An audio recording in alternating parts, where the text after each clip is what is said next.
Bonjour à toutes et à tous et bienvenue sur la 4e édition de ce magazine, Le Hub. C'est un format Effray Paris qui met autour de la même table à la fois des professionnels, des entreprises, des étudiants et des influenceurs.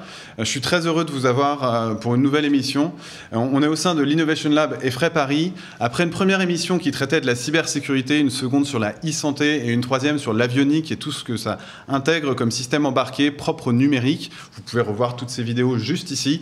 Et aujourd'hui, on a choisi une nouvelle thématique qui me tenait vachement à cœur parce qu'on est au milieu d'un Innovation Lab. C'est un Fab Lab, c'est le Fab Lab intégré à l'Effray. Donc on va traiter justement de ça. Dessine-moi un projet numérique, c'est la thématique d'aujourd'hui.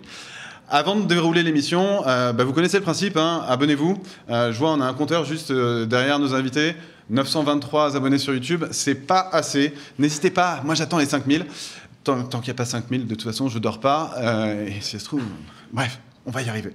Avant de vous présenter les invités, encore une fois, vous commencez à connaître le principe de l'émission. À chaque émission, on fait gagner quelque chose en lien avec la thématique de l'émission. Aujourd'hui, on va vous parler de Making 3D. Du coup, en fait, l'objectif, c'est de te faire gagner ta première imprimante 3D. Donc, il y a toutes les instructions pour participer à ce jeu dans la description. N'hésite pas, lâche-toi, commentez, mettez des pouces. Et c'est parti. Autour de la table, pour traiter de la thématique des Fab Labs, dessine-moi un projet numérique, j'ai 3 invités de prestige, plutôt 4 en l'occurrence, parce que... Comment on va tout de suite? Ça fait plaisir. On est bien, je suis bien installé. Je prends. Mais... Il y en a 2 qui sont venus en binôme, les frères Poulain. Alors pour moi, vous êtes des youtubeurs, 200 000 abonnés sur YouTube, mais bien avant d'être des youtubeurs, en fait, vous êtes des bricoleurs, je crois. Déjà, bienvenue. Ouais. Merci. Merci de nous accueillir. Ça fait plaisir. Ça fait plaisir de vous avoir ici. Moi, j'ai une première question. Il paraît, alors il y a une légende urbaine comme quoi il y en a un d'entre vous qui a fait une commande au Père Noël alors qu'il avait 3 ans et il aurait demandé une scie sauteuse au Père Noël. C'est lequel entre Artus et Baptiste? C'est moi. Et c'est 4 ans, faut le reconnaître. C'est vrai, tu précises, t'as raison. Ouais, c'est très ancré en moi depuis tout jeune en fait. Et donc, c'est vrai que j'avais des demandes très jeunes d'envie de bricoler. Justement, je pense que ma première demande de scie sauteuse électrique, hein, évidemment, sinon ce serait pas drôle. Forcément une scie sauteuse. Il a eu une Bosch. J'ai eu une Bosch, je l'ai encore d'ailleurs. Ouais. Et donc c'est pas une légende urbaine, il a vraiment demandé à 4 ans. Et nos parents qui sont dans la santé, hein, attention, il faut le préciser, lui ont offert une scie sauteuse. Oui, en fait, dans la psychiatrie. Ils lui ont vraiment offert une scie sauteuse Bosch à 4 ans, qu'il a utilisée, qu'il a commencé à utiliser. Donc c'est comme ça que vous avez attaqué. J'ai découpé les murs, des toasters et tout, ils étaient pas très contents, mais bon, je pense que ça a mené à quelque chose de bien. Okay. Alors, ne faites pas ça chez vous si vous avez 4 ans, si vous devez utiliser une scie sauteuse, demandez à votre papa, à votre maman, mais ne faites pas ça tout seul. Il était supervisé. On va discuter bricolage, mais aussi Making 3D. On a d'autres invités autour de la table. Je m'adresse à toi, Michael. Michael, bonjour. Alors, Michael, en fait, tu as un rôle au sein du groupe Renault, tu es Entrepreneurship and Open Innovation Ecosystem Expert.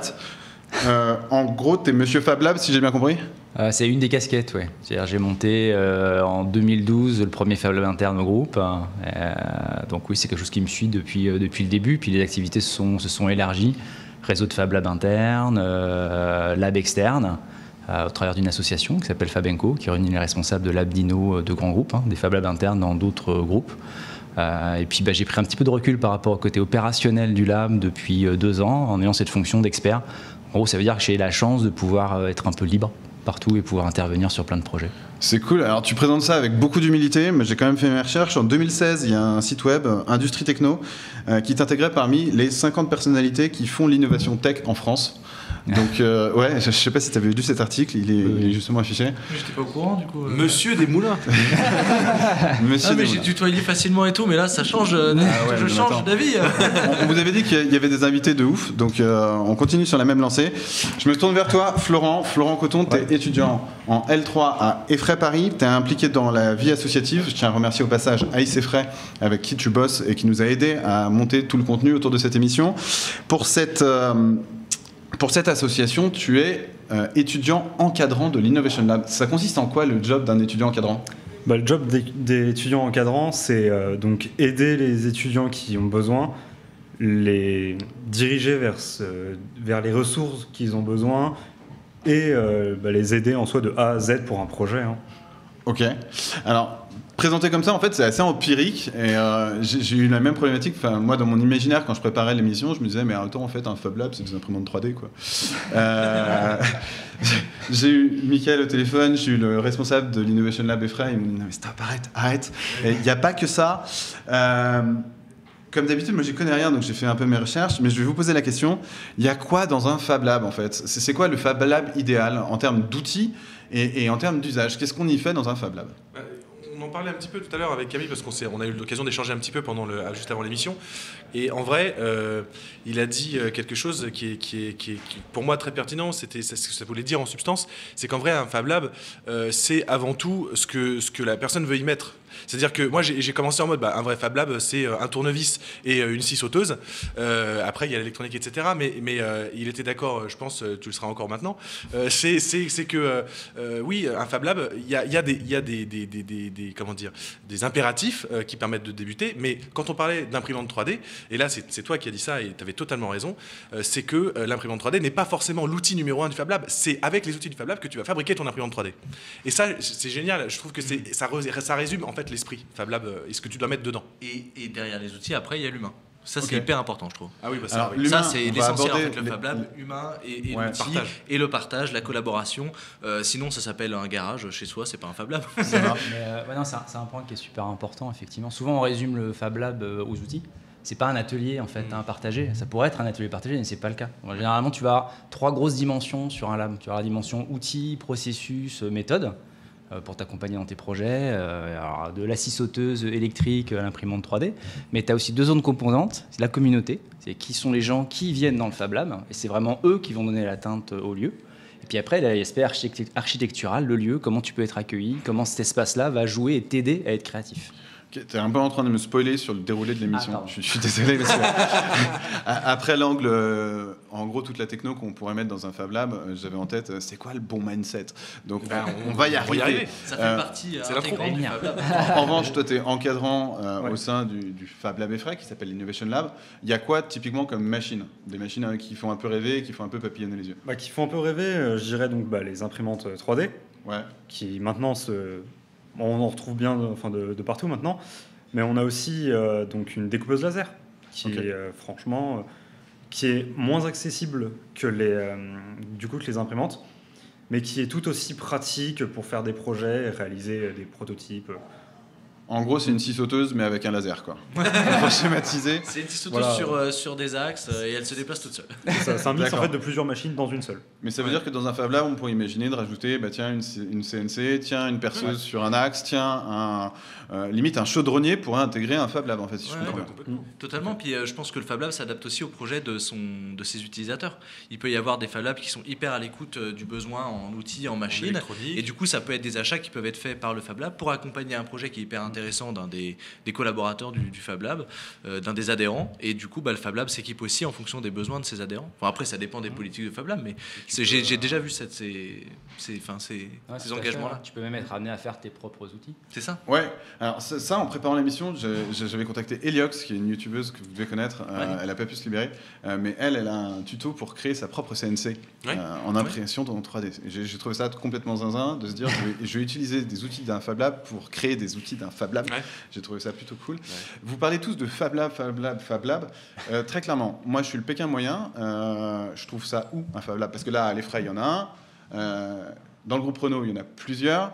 Vous, votre garage en est un, de facto. Est-ce qu'il y a des tiers-lieux de ce goût-là un peu partout en France? Ça marche comment en fait? Il y en a beaucoup, surtout en France en fait. Ça se développe beaucoup. On a des pays au monde où il y a le plus grand nombre de Fab Labs sur le territoire. Alors le mieux c'est d'aller sur fablab.io, il me semble, je ne sais plus si c'est Fab Lab au pluriel ou on mettra le lien en description. On pourra le mettre, carrément. Où tu as une carte en fait de tous les Fab Labs du monde avec des points de contact. Et sinon tu as Mecri, qui est la webzine des makers, qui a fait une carte interactive avec tous les Fab Labs du territoire.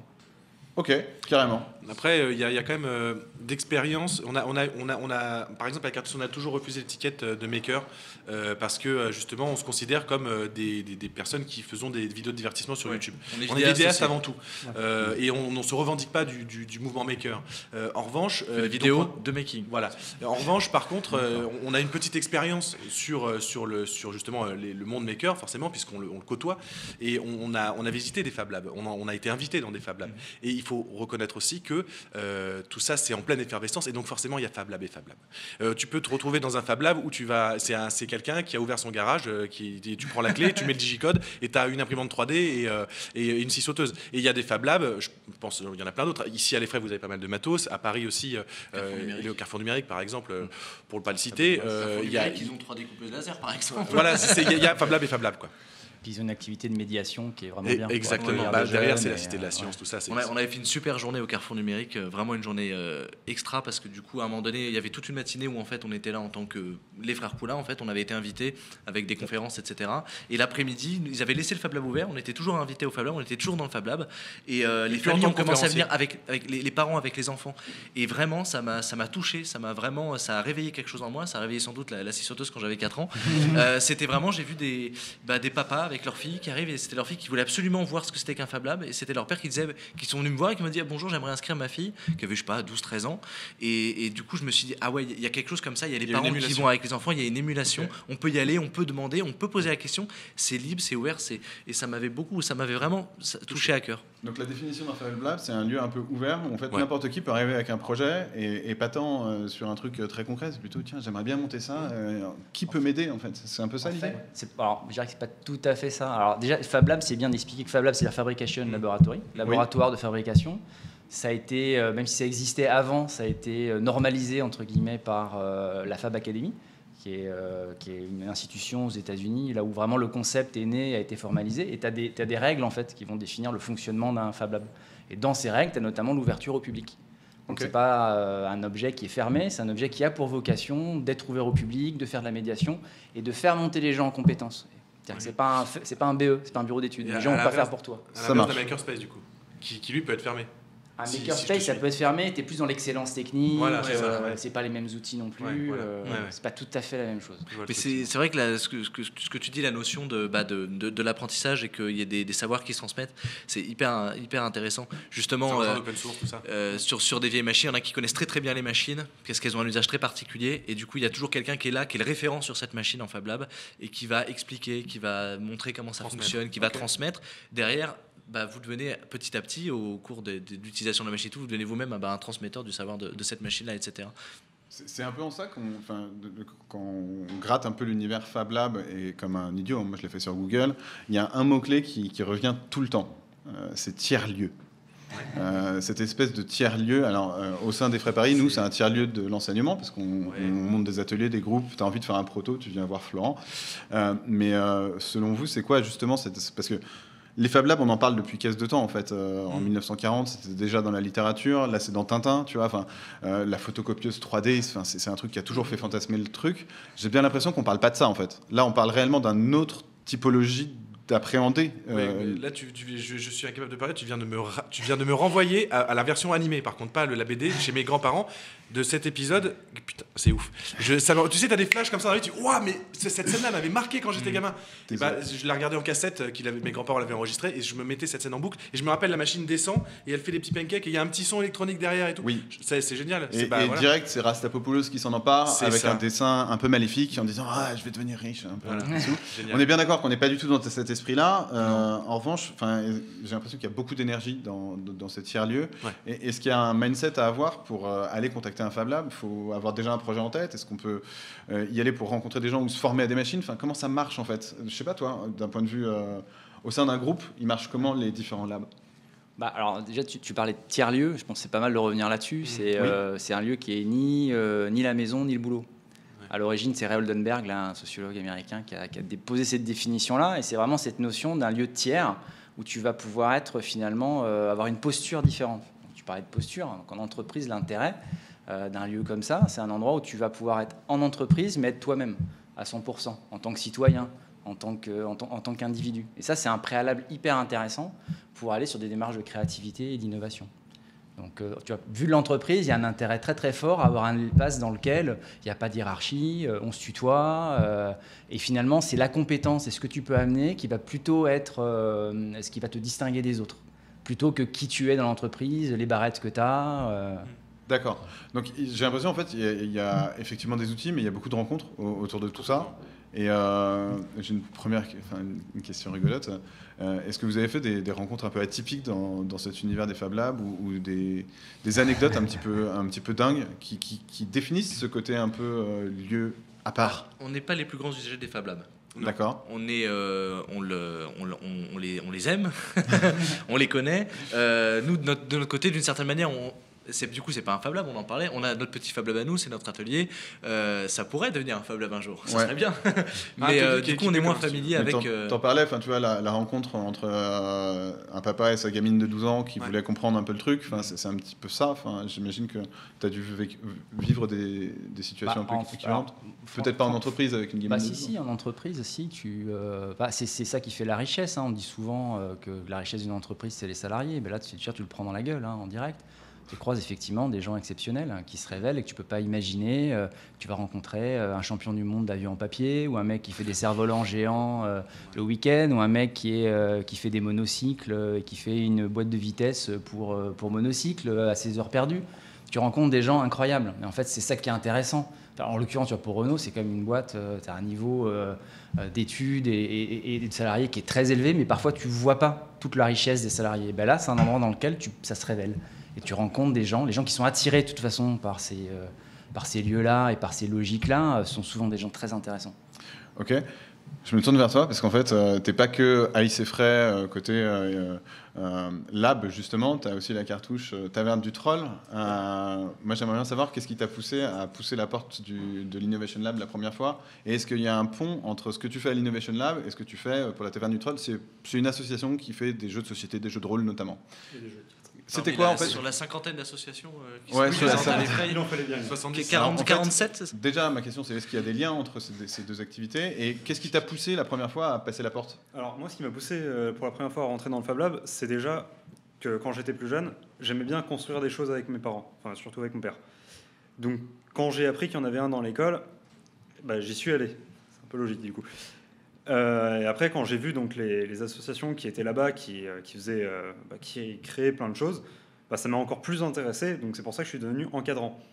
Et après, le lien entre du coup la taverne et le Fab Lab, c'est que j'ai réalisé plusieurs petits projets qui sont maintenant devenus des lots en fait, qu'on fait gagner lors d'events. Okay. Comme par exemple un event Perudo, on faisait gagner des petits dés pour faire des jeux en fait. Sur la Perudo, ça fait très mal, mon gars. Je connais Perudo. Ok, donc c'est très clairement décorrélé du numérique, mais le paradoxe, c'est qu'en fait, il y a un mindset qui est hyper utile à acquérir, et le faire à l'école, c'est plutôt chouette, j'imagine. Vous l'avez acquis très tôt, dès la scie sauteuse. C'est un peu ça.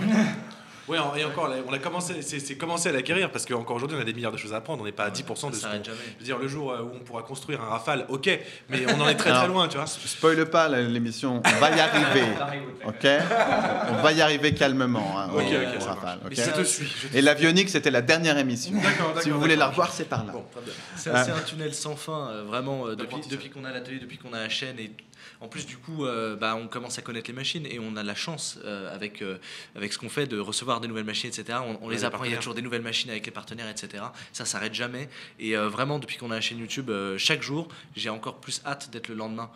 Et c'est vraiment un tunnel sans fin. C'est terrible, parce que du coup, le week-end, là, je suis à moitié en dépression. Je suis là, qu'est-ce que je fais de mon week-end là? Je vais rester dans un canapé pendant 2 heures, là. C'est quoi? Non, je peux pas. Maintenant, je peux plus. Faut le week-end, faut créer. Ça, c'est l'envie profonde. C'est un point intéressant quand même, parce que souvent, on imagine que le numérique, des machines à commande numérique, c'est comme une photocopieuse, quoi. Tu appuies sur le bouton, ça va faire ce que tu lui dis de faire. Alors qu'en fait, ça doit être des machines numériques, tu as de la virtuosité, du savoir-faire, une connaissance des matériaux qui est hyper importante. Et c'est tout un pan de l'amélioration. Enfin, les premières imprimantes 3D disponibles qui maintenant sont devenues des machines de dingue par la communauté. Enfin, c'est fou, ça, c'est vraiment c'est passionnant. Et j'ai l'impression qu'il y a pas mal de plantages, de tâtonnements, d'essais. Il y a 90% de ça. Je crois que tu peux en parler. La dernière fois que tu as fait une manette customisée pour Braque, d'ailleurs, big up à Braque. Si vous voulez regarder la vidéo, on vous la mettra quelque part. C'est vrai qu'on n'a pas parlé des échecs. Il doit y en avoir forcément. Mais ça fait partie intégrante du parcours en fait. S'il n'y a pas d'échec, c'est que c'est pas réussi techniquement. D'accord. Il faut au moins un échec. Ça mène un petit peu à je vais appeler ça vulgairement l'idéologie américaine sur ces thématiques-là. Quelque chose qu'on n'avait pas du tout en France en tout cas, c'est la culture de l'échec. Et cette culture de l'échec, moi, je suis pas du tout pro USA, machin, America, pas du tout. En revanche, ils ont ce truc, ils ont cette culture de l'échec que nous, on n'avait pas du tout. Mais vraiment, quand on se plante, on est mort. Alors fini. Que petit à petit maintenant, avec l'arrivée des Fab Labs, on a cette partie-là qui pour moi est extrêmement positive. C'est de dire que quand vous vous plantez, c'est presque mieux que quand vous réussissez. Parce que quand vous vous plantez, vous avez appris, et ce que vous allez réussir, ça sera encore mieux que si vous vous étiez pas planté avant. Et ça, c'est génial. Et ça, vraiment, pour moi, ça fait partie intégrante de la sphère making, etc. etc. Et voilà, c'est vraiment très important de le souligner. Ok, donc on en parlait, tu vois, dans le mindset, le bon état d'esprit pour pousser la porte d'un Fab Lab, c'est partir du principe que déjà va y avoir beaucoup d'échecs et à chaque fois qu'on va apprendre des trucs, quoi. Ouais. Puis il y a des gens derrière toujours pour épauler, etc. Et ça c'est cool. Ça c'est cool. Et là on parle de physique parce qu'on parle Fab Lab et tout, mais après il y a tout un pan virtuel aussi. Là on parle pas de milliards de projets qui existent sur Internet, qui sont disponibles avec des communautés de dingue pour la création. Et pour tout le monde. C'est surtout que même mamie à 85 ans, si elle veut découvrir son ordinateur, qui a son petit-fils qui lui ramène sa tablette, elle peut aller sur Thingiverse et... Évidemment, il n'y en a pas beaucoup à mon avis en France. Mais elle pourrait le faire hypothétiquement. C'est vraiment aller sur un site internet et les tutos sont là, tout est présent, tout est libre, tout est open source, en tout cas du moins en libre accès. C'est dingue. Quand on réalise ça, la somme de connaissances qu'on peut amasser sans bouger de chez soi, ça ne veut pas dire qu'on ne doit pas bouger de chez soi, mais sans bouger de chez soi, c'est fou. Ouais. Ça c'est un autre des principes, si on parlait des principes des Fab Labs, la documentation. Tu documentes ce que tu fais. Les échecs comme les réussites. Totalement. Ce qui permet à d'autres après de reprendre les projets, d'en faire des forks et d'en créer de nouveaux projets à partir de l'existant. Ok, c'est un truc, je viens d'apprendre quelque chose. On cache jamais les échecs sur la chaîne YouTube. Ouais, jamais. Ça, tu vois, c'est une bonne définition, j'en profite, j'en place une. Vas-y. Bonne définition de l'innovation, copier, combiner, transformer. Et là, tu es en plein là-dedans. Tu es constamment en train de copier, combiner, transformer, faire de nouvelles choses. Donc en ce sens-là, c'est un lieu d'inno. Ok, c'est clair. C'est assez marrant, c'est comme le mec qui a inventé la première ampoule. Il y a un A0 à faire. C'est pas moi qui l'ai inventé. Pas de problème. Alors moi déjà j'y vois plus clair sur ce qu'est un Fab Lab, ce qu'on peut imaginer comme techno dedans. Il y a des tas de technos dont on n'a même pas parlé, du Leapmotion, de l'hologramme, des tas de trucs. Mais si je vous comprends, c'est qu'en fait on peut y greffer n'importe quelle techno, ça marche en fait. Ouais. En revanche, j'ai des questions un petit peu poil à gratter, moi qui m'intéresse. Quand je vois une imprimante 3D, en fait, je vois beaucoup de plastique. Ouais. Et je me dis, mais en fait, c'est cool, mais on est tous en train d'essayer de faire des efforts pour la planète. Est-ce que l'imprimante 3D va pas complètement à l'envers de tout ce qu'on est en train de faire? Ou est-ce que j'ai vraiment rien compris au truc? Est-ce que vous avez déjà une réaction à ça? C'est tellement large. Non, parce qu'une imprimante 3D, déjà un Fab Lab, ça évite que tout le monde achète son imprimante 3D, parce que votre imprimante 3D, elle tourne page 24. Ça, c'est un premier point. Mais il y a trop à dire, il y a trop. Ouais. Parce qu'on en parlait tout à l'heure, justement. Le fait d'avoir une imprimante 3D, certes, c'est un achat, c'est une consommation, mais ce que va permettre d'effectuer l'imprimante 3D pour réparer, imprimer une coque de téléphone, réparer un pied de bureau, etc. Du coup, derrière, ça va permettre de réparer, recycler, plein d'autres choses en fait. Ça veut dire que c'est un process de conception qui est aussi sur la réutilisation, la refabrication. Tu as deux choses que moi je vois là-dessus. La première, c'est quand tu vas prototyper avec une imprimante 3D, par rapport à un Enfin, moi je me rappelle, j'ai pas le bac, hein, et pourtant j'ai fait des études techniques. Je suis monté à l'époque, ça s'appelait sciences de l'ingénieur, mais peu importe, en lycée. On avait quand même de la productique, etc. Et on nous expliquait comment faire des prototypes. Et je me rappellerai toute ma vie de mon prof, qu'on appelait affectueusement Monsieur Bibi, parce qu'il disait toujours, c'est qui rend vos copies avec la bulle? C'est Bibi. Et du coup, c'était Monsieur Bibi, et Monsieur Bibi nous disait, là, vous voyez cette petite coque là de voiture là, en plastique thermomoulé. Bah ça vaut 50 000 balles à fabriquer. Cette petite coque là, juste pour faire le prototype de la coque, le moule en en plastoc. Et toute la productique derrière, les usines qu'il faut pour produire ce moule, etc. Tout ce qu'il fallait à l'époque, parce que c'était il y a que 10 ans, mais 10 ans, 15 ans, c'est phénoménal par rapport aux avancées qu'on a maintenant avec les impressions 3D. En termes de pollution, je ne sais pas si c'était plus clean que ce qu'on a aujourd'hui, où tu vas dépenser 200 grammes de PLA et que tu vas pouvoir en plus refondre pour refaire quelque chose derrière. Tu dois en savoir quelque chose, justement, c'est Renault sur le prototypage et tout. Il doit y avoir quand même des parallèles intéressants. Oui. Peut-être juste pour rester sur le même sujet, après je reviens dessus sans problème, mais moi j'ai une réponse qui serait peut-être ni blanc ni noir, quoi. Ouais. En fait, c'est des modèles aujourd'hui, les labs, qui ne sont pas complètement vertueux quand même. On va consommer énormément d'électronique, de plastique, qui viennent d'où? Ils ne viennent pas de France, hein, ça vient de Chine généralement. Donc à ce volet-là, mais en même temps, ça permet aussi de réfléchir et de mettre en place des filières. C'est-à-dire que de plus en plus, tu vas avoir des filières pour recycler les déchets qui sortent des impressions.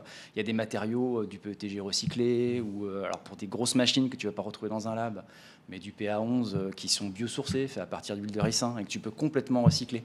Donc c'est en train d'amener ça. Donc il faut le voir aussi un peu comme faut le voir sous un angle un peu transition. Ok. Et plus il y aura de parcs d'imprimantes, plus il y aura des filières locales d'imprimantes et des filières locales de recyclage. Et d'ailleurs, il n'y a pas que du plastique, tu bosses sur du bois aussi beaucoup. Le bois, oui, complètement.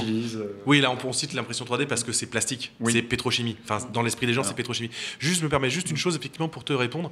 Il y a aussi, j'ai vu récemment un docu qui m'a fait de la peine. J'en vois quelques-uns parfois comme ça. Alors, j'ai pas les compétences forcément, mais en tout cas, j'ai cette sensibilité-là. D'une boîte qui était vendue au JT de 20h ou de 13h comme la révolution, et c'était des gars qui fabriquaient des lunettes à partir de coquilles d'huîtres, de moules, de crabes, etc. etc. Voilà.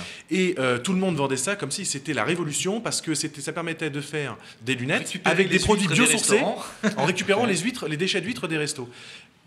Ça, tout le monde le gobe, mais en vrai, ils ont montré les process de fabrication, évidemment, ils en montrent que 10%.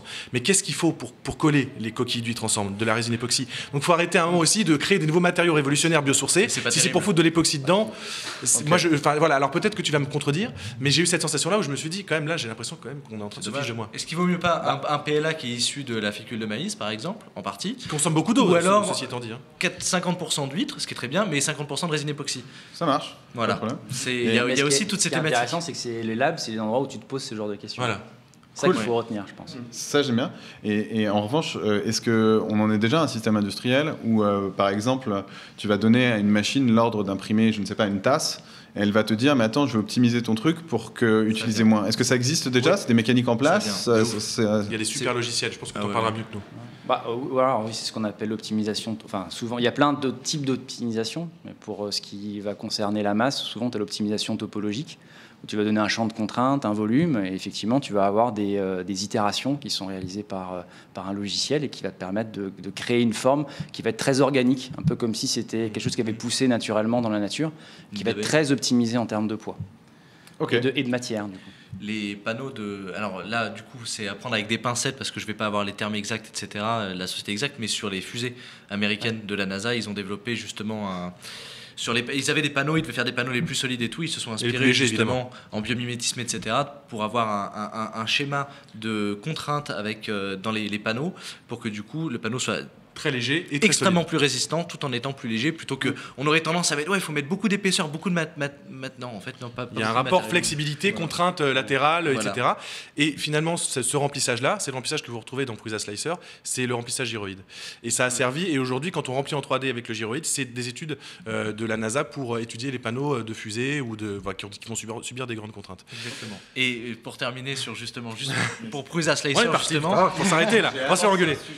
Prusa Slicer, c'est un logiciel qui permet de découper les fichiers 3D que vous pouvez créer pour ensuite les envoyer à votre imprimante 3D. Donc il y en a plein, il y a Cura, Prusa Slicer, Simplify 3D, etc.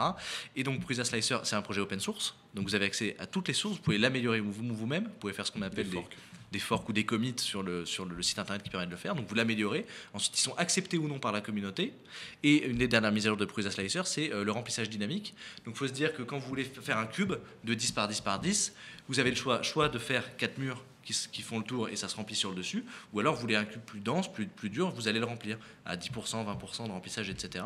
Et maintenant ils ont intégré ce qu'on appelle le remplissage dynamique. Donc ça veut dire quoi? Ça veut dire qu'une partie de votre cube ne va pas être tout le temps remplie à 10%, il va y avoir des zones stratégiques par rapport aux angles par exemple, qui vont faire que ça va être plus dense dans les angles et moins dense au milieu. Pour garder la même solidité au final. Pour garder la même solidité, et du coup en faisant des économies de Donc, en gros, filaments. Désolé, je vais faire un abus de langage, mais en gros, tu vas dire à une machine fais-moi un mur, et elle va te dire je le veux épais comme ça, mais attends mec, tu vas le faire en nid d'abeille, tu auras la même épaisseur. Et tu vas perdre 10% de flexibilité, mais franchement c'est négligeable par rapport à ton poids. Tu vas gagner 80% du poids. Je pense que ça c'est des dynamiques qui sont en cours actuellement dans les labs. Et c'est ça qui est fabuleux, c'est comme j'ai dit, tous ces projets-là et tout, ils sont disponibles open source, ils sont approuvés par les gens, c'est des gens qui apportent leurs modifications et tout. Donc même dans ce process justement de remplissage sur un logiciel open source, derrière c'est des gens qui qui le crée. Donc là, on est, ce que je disais un peu sur le Fab Lab, toute la vie numérique des projets. Bah là, par exemple, on en a un bon exemple. Alors, j'avais une deuxième question, un petit peu poil à gratter, mais elles ne sont pas tellement poil à gratter. On a commencé cette émission en discutant de ta scie sauteuse. Ouais. Moi, quand je vois les machines qu'il y a dans les labs, qu'on peut voir même sur Internet, je vois des machines, des scanners 3D, des trucs hologrammiques et tout. Est-ce qu'il n'y a pas un petit univers low-tech qui permet, avec mon téléphone, de scanner une pièce ou des choses... Enfin, c'est quoi le degré d'accessibilité du truc? Parce que, de mon point de vue, en fait, c'est inabordable, en fait. À la fois financièrement, à la fois technologiquement parlant. J'ai sans doute tort, mais essayez de me Tu n'as convaincre. pas regardé la chaîne des frères Poulain, je suis très déçu. Je suis très déçu. Non, mais en fait, Alors, tout le but, c'est abonnez-vous, pour la frère question. Poulain, n'hésitez pas. On le sait. Photogrammétrie, je peux te répondre déjà photogrammétrie. Avec un smartphone aujourd'hui, tu peux faire de la 3D. Alors elle va nécessiter d'être retravaillée, Ah bah attends, on est mais encore juste sur avec ton le- capteur. Non, mais là, c'est fabuleux. Voilà. On est encore sur l'open source qui est mis à disposition et tout. C'est gratuit, il y a le logiciel en description, mais oui, Oui. tu prends des photos, tu peux en sortir un objet en volume. Et ça, tout le monde a un smartphone aujourd'hui. En Ok. France, on est très équipé. Le sujet est dingue en fait. Le logiciel de photogrammétrie dont parle Baptiste, c'est un logiciel qui est utilisé à Hollywood pour des grandes productions hollywoodiennes. On peut parler de La Planète des Singes, etc. C'est l'équipe gratuit. en charge de la photogrammétrie des espaces, de l'environnement, qui s'est dit bah tiens, on va développer notre propre logiciel. Et ils se sont dit bah on va le mettre en Ouais. open source. Ok. Voilà. Et du coup, c'est disponible sur GitHub. Ça s'appelle Meshroom. Meshroom Mixer, c'est fait par AutoCAD. On mettra les liens en Voilà. commentaire. Donc Mesh Mixer, vous prenez des photos avec votre téléphone, si vous avez une carte Nvidia, et ça reconstruit votre scène en 3D. Ok. C'est open source. Alors, je me tourne vers vous deux. Déjà, toi, côté étudiant, est-ce que tu as des étoiles dans les yeux quand tu entends tout ça? Est-ce que ça mobilise des projets? Ah ben, on peut faire beaucoup plus de choses avec. Parce que certes, on a déjà on a un scanner maintenant ici, mais faut le prendre en main. Alors que là, donc avec juste un téléphone, on peut le faire de chez soi et tout va bien. Ok. Pour un meilleur rendu parfois. Oui, c'est ça Franchement, le les pire. scanners 3D, c'est compliqué. Hein. Pour en D'après avoir ce que j'ai pu utilisé, voir c'est cool. sur vos rendus. Quand ça marche en fait, c'est ça que je veux dire. Quand ça marche. dépend de ce que tu veux scanner. C'est ça, Mais- c'est vrai, c'est ça. Une demi-journée pour scanner un cube, ça m'est déjà arrivé. En fait, je pense qu'il est important, c'est de se dire, en fait, l'idée, c'est de se confronter au réel. Quoi. Ouais. C'est pas vivre en théorie dans sa tête. C'est facile. Ouais. C'est comme entre le dessin que j'ai dans ma tête et puis celui que je vais faire une fois que j'ai pris un stylo et une feuille. Il y a parfois un écart. C'est ça. Pas toujours, mais souvent. C'est la patte de On parlait de l'artiste. l'échec, Et la confrontation, Voilà. c'est bien. Et en fait, dans un lab, l'idée, c'est d'avoir tout ce qui va te permettre de confronter ton idée, le projet, ce que tu veux solutionner ou ce que tu veux réaliser au réel. Donc, j'irais du papier, du crayon, de la pâte à modeler. Une pâte à modeler, bah, tu peux déjà faire un modèle en 3D. Hein. Sans savoir programmer, sans savoir ce que c'est qu'une imprimante 3D, tu peux déjà faire quelque chose avec. Ok. Donc ça veut dire Donc, qu'on faut peut pas se arriver, mettre de frein. on peut arriver avec une idée, avec une boîte de Lego et dire c'est à peu près ça ce que j'ai en tête. Tout à fait. Et, Par contre, tu vas tiens, sortir ton iPhone, tu vas faire prendre l'application des frères Poulain, tu vas chialer. Hein. mais si tu acceptes l'échec, dans 2 jours, t'es bon. Alors, je vais plutôt m'adresser à toi, Mickaël. Côté usine, est-ce qu'aujourd'hui on voit déjà arriver soit des composants de voitures, soit des composants, je sais pas, d'usine elle-même qui commencent à être produits en 3D, ou est-ce qu'on sait que dans la SF tout ça? Alors, sur tout ce qui va toucher à la fabrication additive, alors, dans le monde industriel, on aime plutôt parler de fabrication additive que Autant d'impression pour 3D. C'est très utilisé. Clairement, le champ d'application dans l'automobile, ça va être tout ce qui va être réalisation de prototypes, tout ce qui va être réalisation de maquettes qui vont te servir dans le processus de conception. Donc, par exemple, pour vérifier de la géométrie, de l'assemblage, des interférences, ou des phases d'amont de prototype où tu vas vouloir assembler un certain nombre de pièces. Donc, tout ça, là, tu utilises énormément de pièces réalisées par impression 3D, fabrication additive. Mais après, en usine, aujourd'hui, c'est énormément utilisé pour tout ce qui va être des pièces d'adaptation.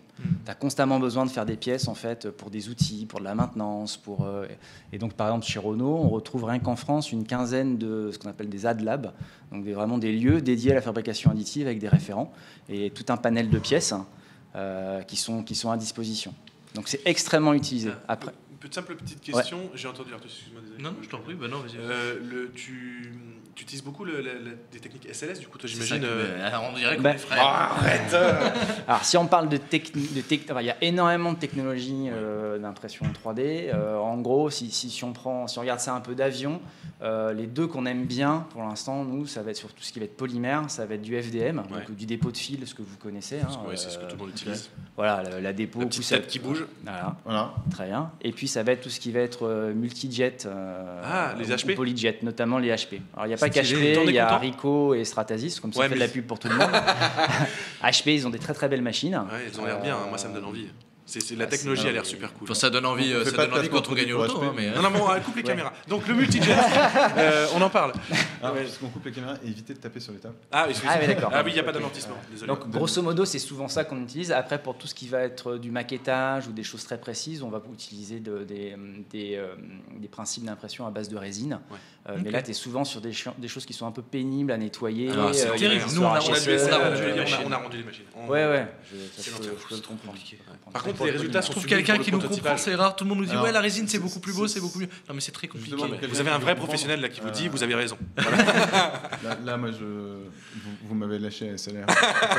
En fait, Je crois que Florent était encore accroché. Moi, c'est fini. C'est marrant. C'était le quart d'heure technique. C'était le quart d'heure technique et il n'y a pas de sujet là-dessus. Au contraire, j'imagine que c'est très technique et que plus tu gonfles et plus tu te renseignes, plus tu vas gonfler ta technique et c'est normal.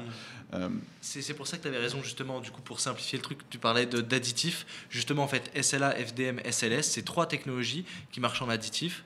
Donc, on va avoir le rajouter la FDM, matière. dépôt de filament. Le SLA, ça va être dans un bain de résine. On va polymériser la résine avec des UV. Du coup, on va faire durcir la résine couche par couche jusqu'à sortir un objet. Et dans le SLS, en fait, on va avoir des couches de poudre, vulgairement de sable, de poudre. Donc, ça peut être de la poudre d'aluminium. Et du coup, on va faire une couche de poudre d'aluminium. Et un laser.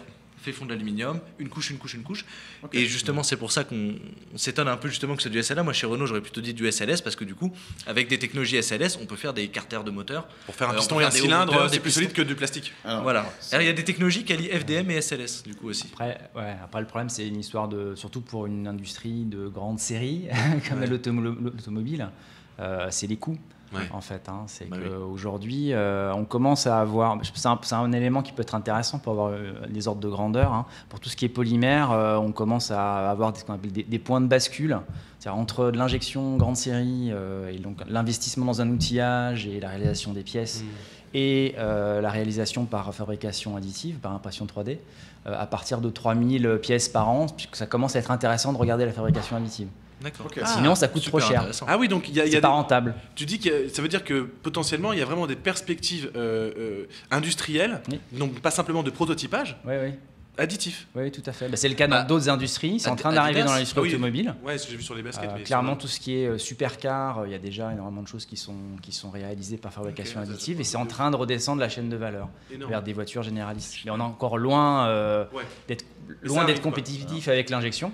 Et pour tout ce qui est métal, les coûts sont vraiment très prohibitifs par rapport aux procédés traditionnels. Ouais. D'accord. Mais il y a un super exemple comme ça justement et je trouve qu'on n'en parle pas assez, alors que c'est assez dingue. Adidas, ils ont une paire de chaussures dont la semelle est imprimée en 3D en SLA.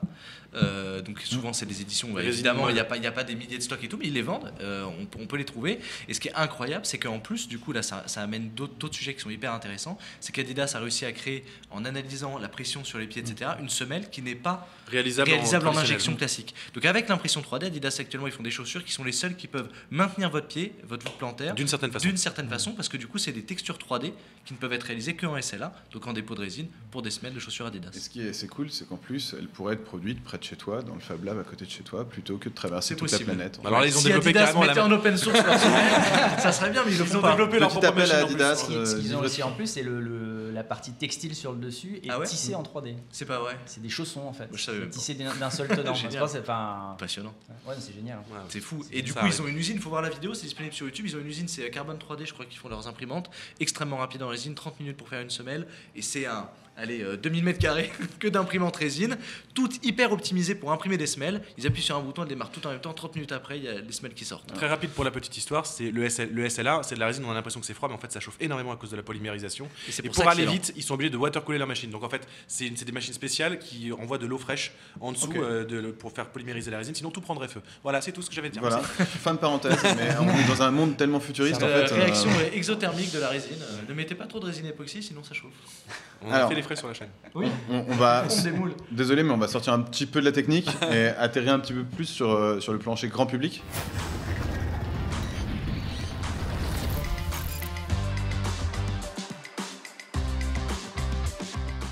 Je me suis prêté à l'exercice d'aller scoper un peu ce que la presse mainstream disait des labs, des technos que les labs embarquent. L'objectif, c'est de vous faire réagir sur des articles de presse. On s'attarde au titre, on s'attarde un petit peu au contenu. Et moi, j'aimerais bien avoir vos réactions à chaud.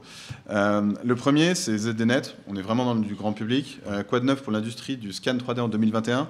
La RV, réalité virtuelle, et la RA, réalité augmentée, j'ai appris des mots, c'est un truc de ouf, commenceront à remodeler nos expériences en présentiel, notamment. C'est-à-dire que toutes ces technos qui existent dans les labs aujourd'hui, en fait, risquent d'atterrir dans notre quotidien, ne serait-ce qu'avec le télétravail. En substance, l'article dit, c'est des secteurs, des technos qui ont le vent en poupe. Je pense que vous êtes tous d'accord là-dessus. Oui. Moi, oui. Réalité virtuelle, moi. Non, plus la réalité augmentée pour moi que la réalité virtuelle. Merci. Ok. Pour moi, toujours la réalité virtuelle, la réalité virtuelle. Non, ça reste le fantasme. Ça n'a aucun. Pour moi, la réalité virtuelle n'a aucun avenir. Elle restera cantonnée à ce qu'elle est aujourd'hui. Je pense qu'elle est presque au top déjà de ce qu'elle peut faire. La réalité augmentée, par contre, voilà. Là, on en reparlera peut-être. On aura l'occasion en fonction de tes questions. Mais pour moi, c'est vraiment la réalité augmentée, c'est l'avenir. Ok. Donc mais là, même justement sur les plateformes de Renault, etc. Il y a pas la place à la réalité virtuelle. Justement, il y a la place à la réalité augmentée pour la téléassistance. En médecine, en industrie, tout. Actuellement, sur la réalité augmentée, on va arriver à un seuil où vous allez tomber en panne sur une aire d'autoroute. Vous aurez une paire de lunettes, une lentille, peu importe. Google est en train de travailler sur des lentilles avec des cristaux liquides. Le garagiste, il va vous montrer une pièce en réalité augmentée. Vous allez voir votre capot, vous allez voir votre voiture et vous dire voilà, faut visser là. Il va pouvoir pointer, il va pouvoir vous sortir la vis, etc. On a des applications comme ça déjà. Et c'est déjà fait par AutoCAD. Je sais plus, à chaque fois je me trompe avec la boîte. Non, mais ne serait-ce qu'avec un iPad ou un téléphone. On a déjà ça pour de la maintenance, en fait, pour de l'entretien. Le BTP aussi, pas mal. Mais pour un particulier comme pour les garages. Donc tu vas avoir, en fait, tu filmes ton compartiment moteur et ça va te dire où et quoi. Te guider dans les opérations. Et puis là, on a fait des expérimentations aussi dans des concessions pour la vente, où tu viens changer la couleur de ton véhicule, son niveau d'équipement, mais autour du vrai véhicule. Ce qui te donne quand même... Tu as une autre appréciation des volumes. C'est augmenté. Tu vois des vraies choses, mais plus une couche. Oui, parce qu'on pourrait considérer que la réalité augmentée, c'est pas que ce que tu vois, ça peut être une c'est tes paires de lunettes là, sauf que tu rajoutes de l'info au réel. Voilà. Ok, alors ça, moi j'avais téléchargé l'application RATP qui à une époque faisait cette réalité augmentée où tu te baladais comme ça, et par transparence tu voyais où était la station de métro la plus proche, avec un écran opaque qui était un téléphone. Vous, votre postulat, c'est de dire, mais voilà, boum, ça va sortir. Une intégration dans le réel. La tech est déjà là, elle est mature, sauf qu'elle est trop chère. Je pense pas que tout le monde va acheter un casque HoloLens à 1200 euros sous Windows. Voilà. Et encore, mais par contre, la réalité virtuelle va aider à pousser la réalité augmentée dans le sens où tu vois, par exemple, je pense à l'Oculus Rift qui est la base de la base, qui est sorti à 1200 euros, qui aujourd'hui, tu retrouves l'Oculus Quest qui est autonome sous processeur Snapdragon, bon ça on s'en fiche, mais qui est tout embarqué, qui n'a pas besoin d'être relié à un ordinateur, qui est plus petit et qui coûte plus que 250 euros en promo. Tu te dis là maintenant, le jour où ils prennent les cristaux liquides, ils retirent les réflecteurs et ils les mettent transparents, ça y est, ils ont le gyroscope, l'accéléromètre, le processeur qui gère le truc, et ils peuvent du coup faire d'un casque à 250 euros un casque de réalité augmentée autonome, sans être relié à ton téléphone, sans tout ça. Quoi. Ok. Et Apple est en train de poser des centaines de brevets dessus, ils ont des équipes de dingue qui travaillent dessus. Et apparemment, ils seraient en passe de passer d'abord sur la réalité virtuelle. C'est les bruits de couloir. C'est les bruits de couloir. Pour faire de la meilleure réalité augmentée. Mais c'est vrai que sur la réalité augmentée, il y a déjà plein de cas d'usage en fait. Le maquillage, les coiffures, les lunettes, les vêtements, le guidage. Les loisirs, aller dans un musée, on a tous été en contact avec ça déjà. On se rend pas compte, mais c'est déjà dans notre quotidien en fait. Et ben écoute, on va continuer à taper des articles. Incendie de Notre-Dame.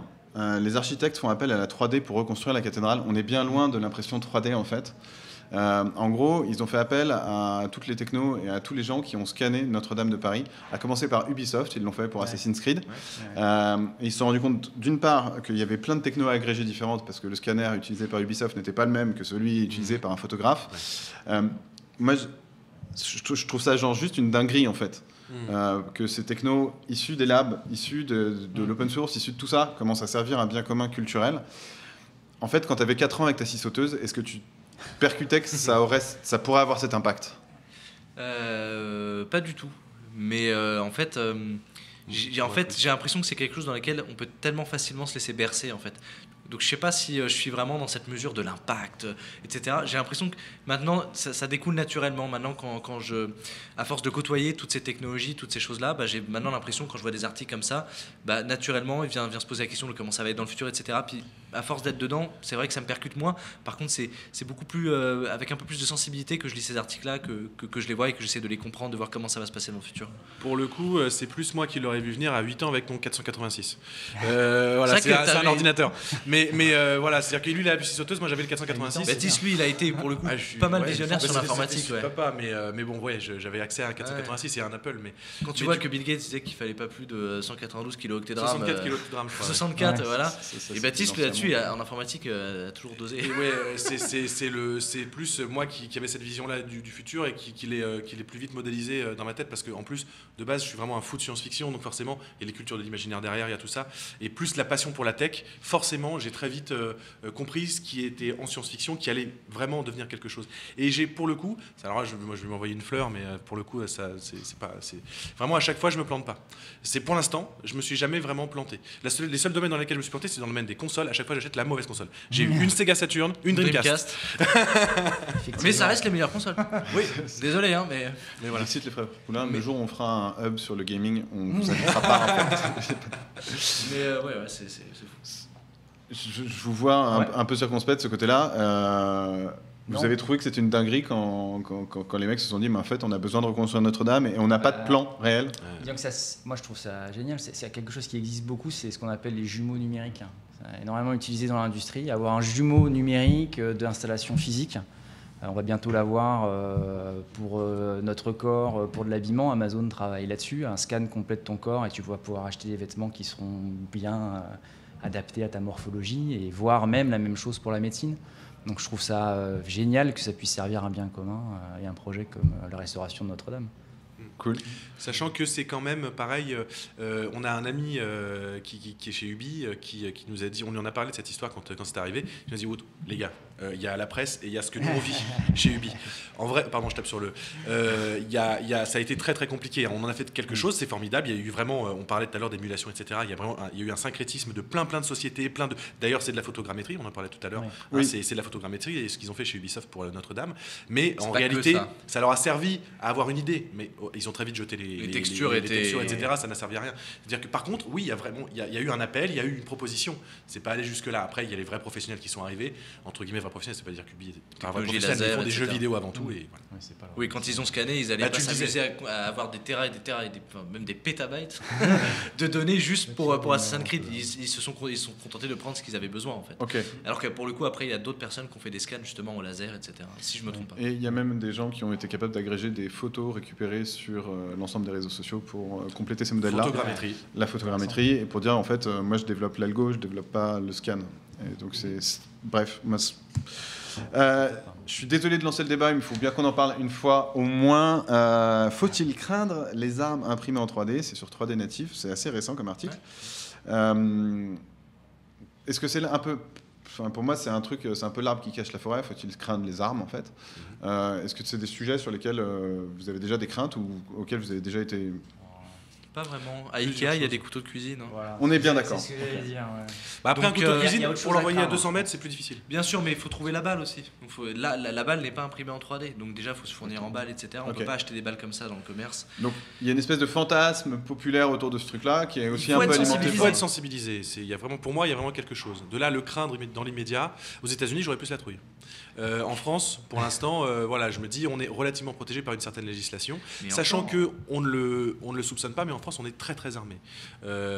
Parce qu'on pense qu'il n'y a pas de port d'armes en France, etc. Mais des gens qui font du tir sportif et qui ont le droit de transporter une arme, il y en a énormément. Et je crois qu'on est un des pays d'Europe les plus armés.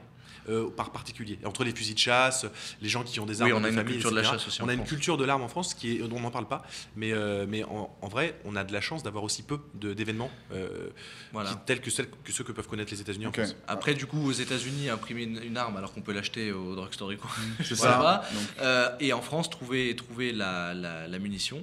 Et après, du coup, pour rebondir là-dessus, c'est une mission qui était menée. C'était Dagoma qui l'avait fait. C'est Dagoma qui l'avait fait. C'était génial. Dagoma qui avait mené cette mission-là. C'est mêlé de com et d'intelligence aussi. Mais ils avaient fait c'est ça. Ils avaient repris le modèle de cette arme-là. On ne donnera pas le nom, je préfère. Non, voilà. Et ils en ont fait une dizaine avec des défauts, en fait. Et ils sont mis à les diffuser partout. Sur tous les ça forums. tourne naturellement. Comme cette arme ne marche pas tout à fait, mais les gens téléchargent les fichiers. Ils pensent qu'ils sont en possession des fichiers 3D et qu'un jour ils pourront l'imprimer quand leur imprimante en sera capable. Et en fait, le percuteur est décalé, le machin, et du coup, c'est des impressions qui marchent. Il y a une communauté bienveillante qui se dit non, mais attends, justement, on va nudger un peu le truc. C'est un peu comme avec les hackers, quoi. Voilà. Il y a les méchants qui vont dans les backdoors, il y a ceux qui corrigent les backdoors. Je suis complètement aligné, je vois pas non plus de risque. Je pense que ça lève une autre question, par contre, qui est celle de comment tu peux avoir une certitude sur la source Et à partir du moment où tu as de la fabrication numérique et qu'un fichier numérique pourrait être fabriqué n'importe où, comment tu vas être sûr finalement du sourcing, de la matière, de la qualité.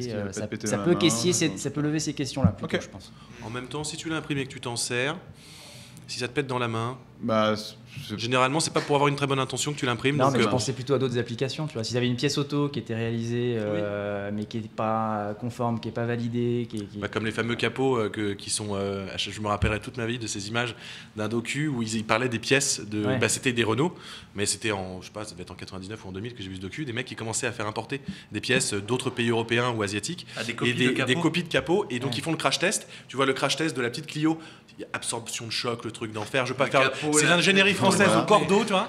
Voilà. Et l'autre, il a mis son capot qu'il a payé 90% moins cher. Et le capot, pouf, tout droit, qui arrive qui décapite le mec et les 3 enfants derrière, tu vois. Ça traverse et ça coupe le toit.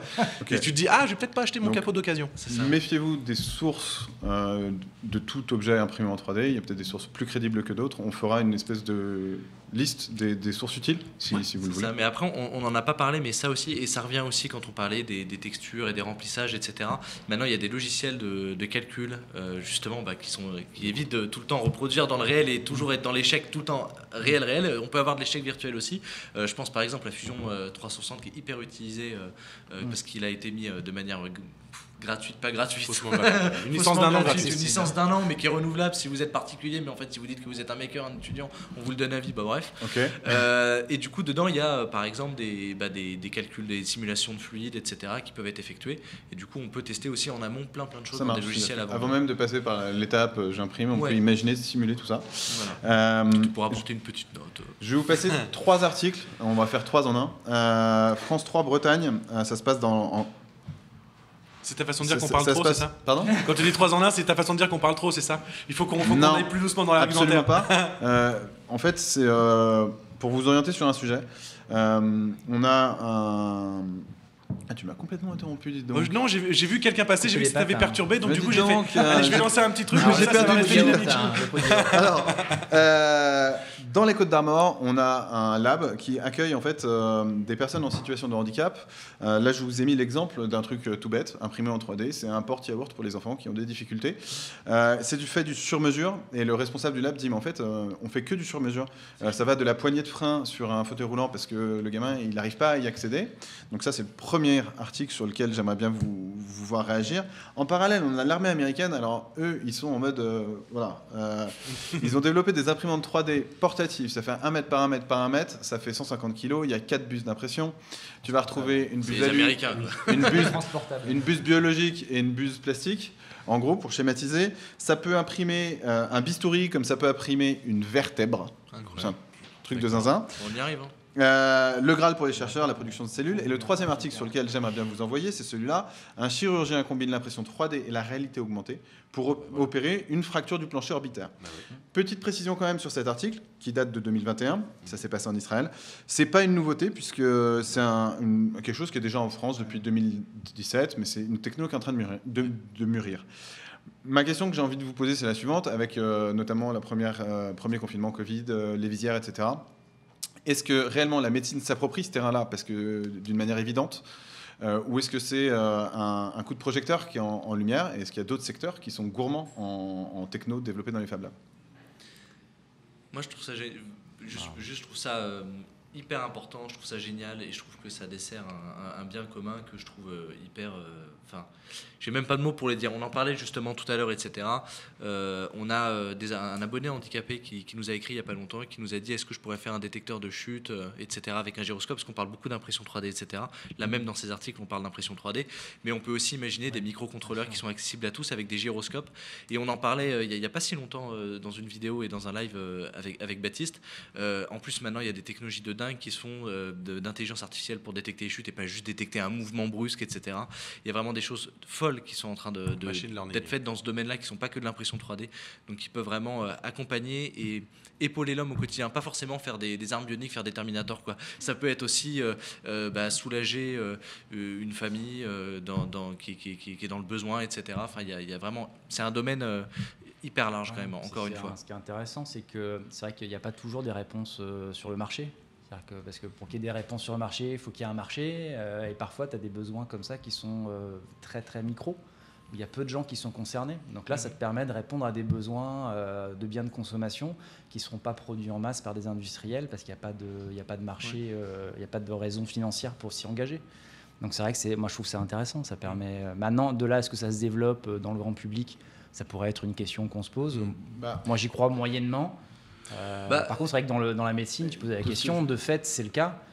Puis on l'a vu là pendant la crise Covid, ça a quand même permis de produire énormément de pièces d'accessoires. Médecine et militaire de tout temps. Médecine et militaire de tout temps, c'est ce qui pousse les techs d'avenir en grand public. Indépendamment du médecine et militaire, que les médecines se l'approprient. D'ailleurs, je crois que la Pitié-Salpêtrière, c'est le plus grand parc d'imprimantes 3D d'Europe. Ça l'est devenu, ça l'est devenu. En fait, il y a aussi un côté, j'ai besoin d'un bricoleur, je vais dans un Fab Lab en fait. On l'a vu tout à l'heure avec Braque qui voulait une manette customisée.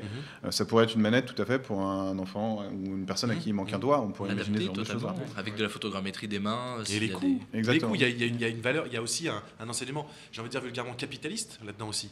Dans le sens où il y a des abus. Une prothèse pour un gamin, ou pour un adulte d'ailleurs, mais on dit gamin parce que c'est l'innocence, etc. Mais c'est une vérité. Une prothèse pour un gamin alors certes en aluminium ou en titane ou ce que tu veux, mais qui est totalement analogique, juste qui récupère quelques mouvements de tendons et avec des bouts d'os, etc. pour pouvoir allonger les doigts, etc. Ça valait 150 000 euros au bas mot il y a encore 10 ans. Aujourd'hui, il y a le nombre, mais je peux même pas il y a un nombre, c'est des centaines de projets qui sont fonctionnels et qui marchent très très bien, de prothèses en plastique qui marchent très très bien et qui va coûter le prix de l'imprimante, 200 euros et le prix du PLA, 30 euros. Et voilà quoi. Et on est très loin. My Human Kit, qui est une association qui fait la promotion de l'usage des outils Lab à destination de la réalisation de prothèses de ce type-là. C'est formidable. Tu peux répéter le nom histoire qu'on My le mette. Human Kit. Nicolas Huchet, qui est quelqu'un de très connu. On mettra ce lien-là en description. Florent, je me tourne vers toi en fait. Toi, tu es plutôt en mode futur ingénieur du numérique, mais même des experts du numérique en fait. Quand tu entends ça, quand tu entends que tiens, en fait, dans un lab, pour peu que tu aies un peu de compétences, pour peu que tu connaisses les machines, en fait, tu peux aider n'importe qui. Ça te fait quoi ? Ça me donne envie de créer plein de projets en soi. Avec là, dans l'école, donc les projets transverses qui nous demandent de créer des projets. On nous donne un sujet, on doit créer un projet dessus. Avec les labs, on peut tout faire en fait. Que ce soit technologique, en utilisant des Arduino ou non, ou directement juste une prothèse qu'on vient mettre sur la main et puis voilà. C'est hyper inspirant en fait. J'ai un cas vraiment très J'allais dire après, il faut moduler aussi. Je prends ma casquette industrielle. C'est que ce que tu vas pouvoir faire dans un lab, ça restera toujours au niveau du prototype ou de quelques unités. Si tu veux passer à une production qui serait plus importante, avec des notions de qualité, des notions de réglementation, pour pouvoir entrer sur un marché officiellement, le lab n'est pas le lieu pour ça. Mais par contre, c'est que ce que tu nous disais tout à l'heure, c'est que par contre, il y a un moment où ça rattrape maintenant en additif, à partir de X milliers de pièces, tu commences à avoir des process indus qui peuvent se mettre en place. Mais ça reste maintenu par des habituellement dans un lab. Peut-être demain. Oui, non, j'entends. Mais au niveau industriel, avec de la production additive, selon toi, on peut quand même trouver des techniques qui permettent de réduire un peu les coûts, de gagner du temps et... Oui, non, clairement. On est vraiment des technos, on en parlait là, les PolyJet. C'est ça, et puis même certaines boîtes ont des machines à dépôt de fil particulières. Qui leur permettent. C'est pas tout à fait. Je pensais pas à celle-là, mais justement, Michael, cet article-là, c'est une somme d'articles. As qui remet au goût du jour la moto Majestic en version électrique, en utilisant l'impression 3D. Moi, ça ressemble à Tron en fait. C'est assez dingue. Super, c'est beau. Avant ça, on avait le projet en 2018, Nera, une moto électrique exclusivement imprimée en 3D, à l'exception des batteries. En fait, ce que tu es en train de dire, justement, je rebondis un peu. Ça va arriver, ça, un jour Un jour, peut-être. Un jour, peut-être, ouais. Pas demain. D'accord. En tout cas, pas à un prix. Si, à un prix, mais qui ne sera pas accessible au plus grand nombre.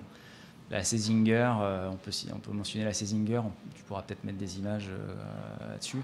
C'est fait par une boîte américaine qui s'appelle Divergent 3D, qui est spécialisée dans la fabrication additive métallique.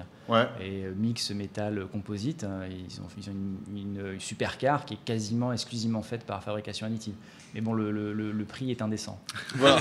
Aujourd'hui, peut-être que dans 10 ans, dans 20 ans, la vie faut bien commencer quelque part. Probablement. En revanche, si tu regardes, en fait, dans la liste des motos, je ne les ai pas toutes mises. Hein. Il y en a une qui servait pour des pays en situation de crise, post-tsunami ou post-tremblement de terre, de se dire en fait, on a besoin d'imprimer des motos pour que les secours puissent arriver sur un lieu. Et en fait, ils se sont rendus compte qu'il suffisait d'envoyer des batteries et qu'ils pouvaient imprimer la moto sur place. Et je trouve le process est complètement inversé en fait. C'est-à-dire que tiens, tu as besoin d'un truc, bah, je t'envoie mon imprimante 3D, puis tu imprimes ce que tu veux. Mais pas que l'imprimante. Situation de crise, pays en voie de développement, il y a beaucoup d'applications des logiques de lab dans ces lieux-là. Il y a plein de projets géniaux qui sont à partir de récupération dans des zones un peu difficiles. Et on peut peut-être mentionner pour les gens qui suivent le live le Low-Tech Lab qui est dédié justement à toutes les technologies low-tech. C'est Corentin de Châtel-Perron qui l'a monté avec comment s'appelait déjà le nom m'échappe, hein. Mais il y a une émission qui passe sur Arte en ce moment là-dessus, et c'est vraiment utiliser des technos et tout ce que tu retrouves dans un lab avec des applications low-tech. Ok, et ben on se renseignera et on mettra tous les liens en description. Il y a juste pour rebondir sur, parce que du coup on parle encore une fois là du coup on parle, ça touche un peu plus à ton domaine justement avec de l'automobile, etc.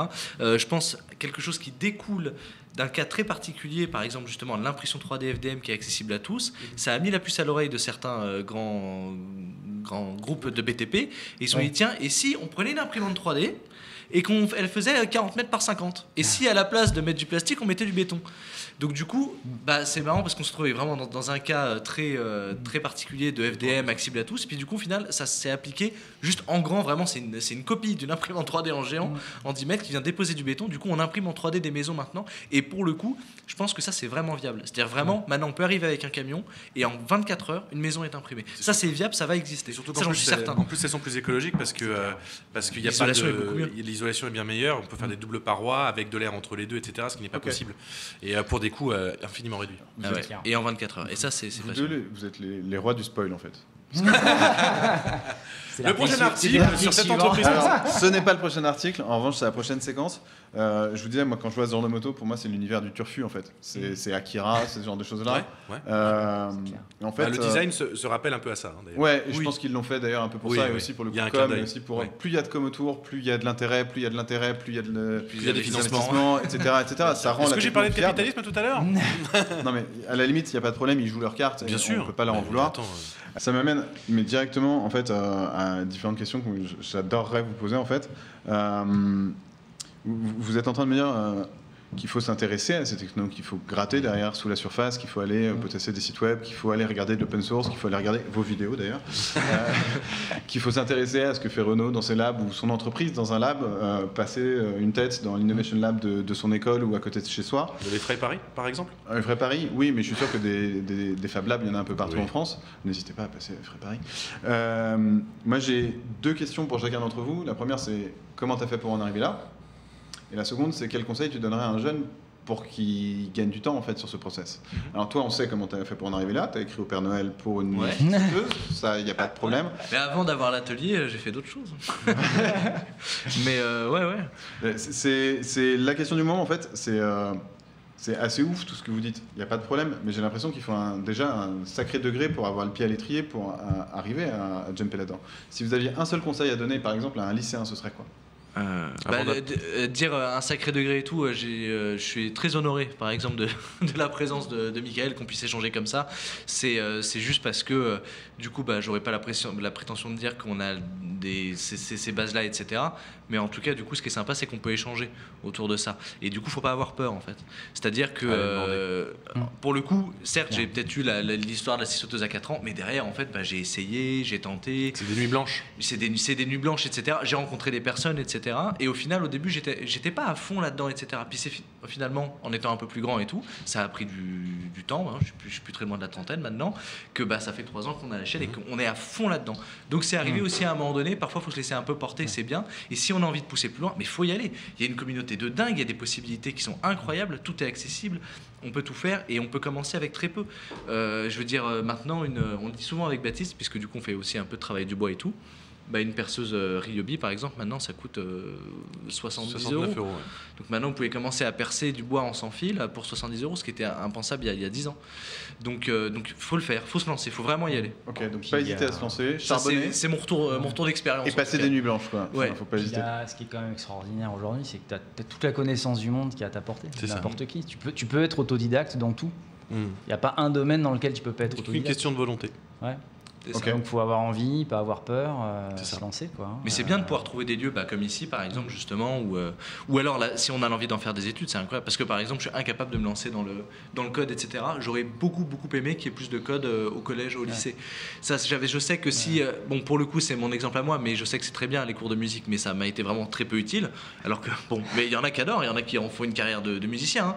Mais par exemple, j'aurais peut-être préféré choisir des cours de JavaScript, de PHP, Ouais, ou peu taper du importe. Arduino parce Et que là, c'est accessible. ou taper- exactement. Et là, du coup, j'aurais eu des bases un peu plus académiques sur ces Mais choses-là et ça m'aurait En même temps, intéressé. ces bases académiques auraient pu te pousser aussi dans un cursus académique qui ne t'aurait peut-être pas mené à avoir les réflexions que tu as et que j'ai aujourd'hui dans Mais ça- tout ce qui est open source. Tu te serais peut-être retrouvé à Enfermé. travailler chez X ou Y. chez X ou Y industrie, et puis tu aurais eu une vie de jeune technicien ou de cadre moyen ou de cadre supérieur, et puis tu serais rentré le soir à faire la popote, quoi.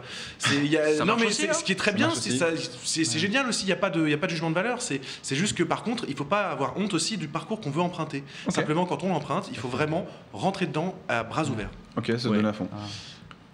Florent, si tu avais un conseil à te donner à toi, mais en terminale. Un conseil à me donner à moi, enfin le conseil c'est vraiment regarder et être vraiment derrière, être passionné par les choses qu'on peut voir, même si c'est de toutes petites choses, vraiment se donner envie et être là, voir quelque chose de nouveau, regarder jusqu'au bout par exemple.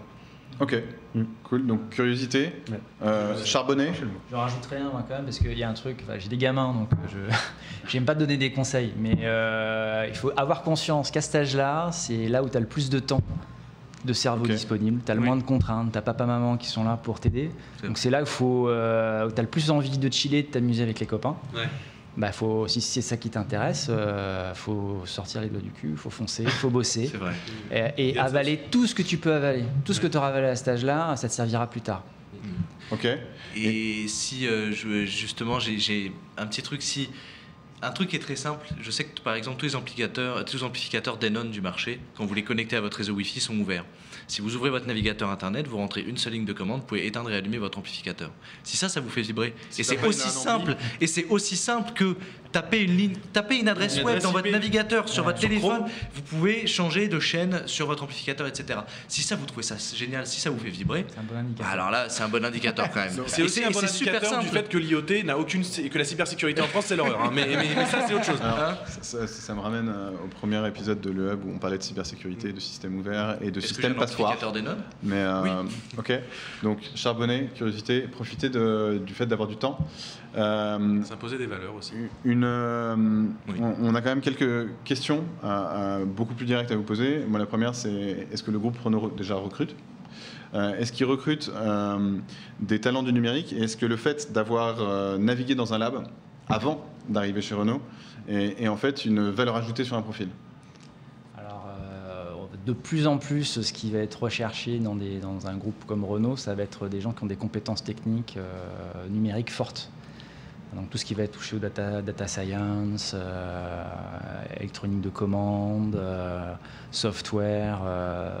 Oui, il va y avoir de plus en plus parce qu'il y a un shift qui est en train de s'opérer dans le monde automobile de façon très forte avec une place du logiciel qui va être de plus en plus importante dans les produits. Et donc ce sont des profils qui seront amenés à être recrutés forcément dans les années qui viennent, même à court terme. Ok. Voilà. Après, être passé dans un lab, je ne suis pas sûr qu'en soi, ça soit un facteur de différenciation, mais les projets que tu auras peut-être menés dans un lab, les technologies auprès desquelles tu auras pu te familiariser, si elles sont peut-être plus vastes que celles que tu as pu voir en cours, ça peut faire une différence. Ok. C'est beaucoup au travers des expériences que tu peux avoir que tu peux te différencier vu d'un recruteur. Donc déjà, la techno, bon technicien, et en plus, qu'est-ce que tu as appliqué avec cette techno-là et où est-ce que tu t'es craché, d'ailleurs, parce que ça fait partie du taf. Une question pour vous deux. J'ai 150 €, j'aimerais bien investir dans une première imprimante 3D. Mais pourquoi? C'était la seule question qu'il fallait pas nous poser. On la pose tous les jours, j'en peux Non, est-ce que, en fait, plutôt que de donner un modèle ou un autre, est-ce Non, que je peux donner un modèle. est-ce que c'est abordable ou est-ce que c'est voilà, c'est voué à l'échec et qu'il vaut mieux commencer par aller traîner sur Internet et passer la porte d'un Fab Lab? Deux réponses à ça. La première, c'est si tu es vraiment chaud patate, tu vas sur RepRap, sur le forum RepRap, le wiki RepRap, et tu achètes les pièces et tu fabriques ton.